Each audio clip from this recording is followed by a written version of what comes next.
வணக்கம் friends, welcome to சுபீஸ் wonderland. இன்னைக்கு நம்ம வாழைப்பூவை வச்சு ஒரு சூப்பரான ரெசிபி தாங்க செய்ய போகிறோம். வாழைப்பூ வேணான்னு சொல்கிறவங்க கூட இந்த மாதிரி நீங்கள் செஞ்சு கொடுத்தீங்கன்னா கண்டிப்பாக விரும்பி சாப்பிடுவாங்க. வாழைப்பூ ரொம்ப கம்மியாக இருக்க சமயத்தில் இந்த மாதிரி பருப்பூசலி செஞ்சு பாருங்கள். அதோடைய குவான்டிட்டி அதிகமாக வரும், அதே போல் டேஸ்ட்டும் ரொம்ப சூப்பராக இருக்கும்.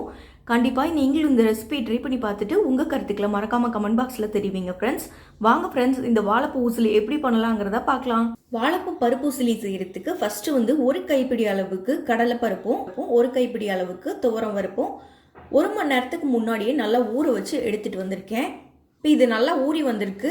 இது கூட 2 வரமிளகாய் சேர்த்துக்கிறேன், 1 ஸ்பூன் அளவுக்கு சோம்பு சேர்த்துக்கிறேன், இதுலயே கொஞ்சமா உப்பு சேர்த்துக்கிறேன். இப்போ இது எல்லாத்தையும் மிக்ஸி ஜார்ல போட்டு அரைச்சு எடுத்துட்டு வந்துக்கிறேன். பாருங்க, இப்போ நல்லா அரைச்சு எடுத்துட்டு வந்தாச்சு. இப்போ நம்ம அரைச்சு எடுத்துட்டு வந்த மாவை சின்ன சின்ன வடை ஷேப்ல லைட்டா தட்டி ஊத்துல வச்சுக்கலாம்.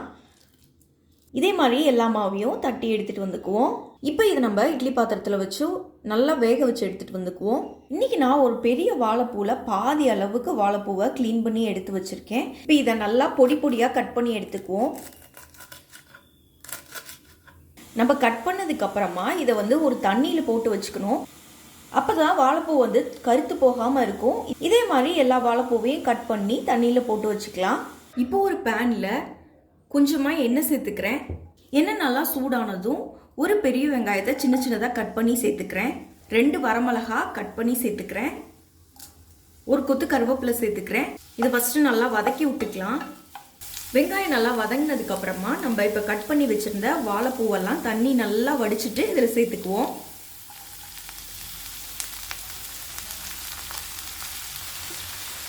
இதுலேயே ஒரு சிட்டிகை மஞ்சத்தூள் சேர்த்துக்கிறேன், கொஞ்சமாக உப்பு சேர்த்துக்கிறேன்.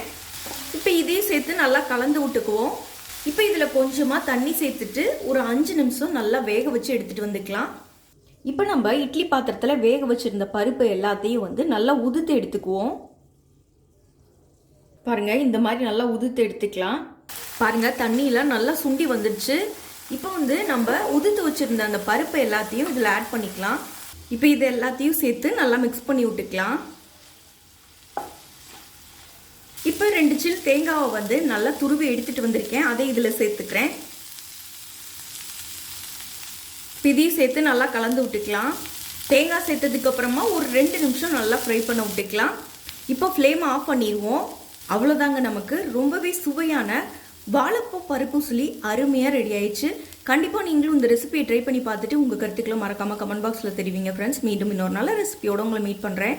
அதுவரை உங்களிடமிருந்து விடைபெறுவது சுபீஸ் ஒண்டர்லேண்ட். தேங்க்யூ.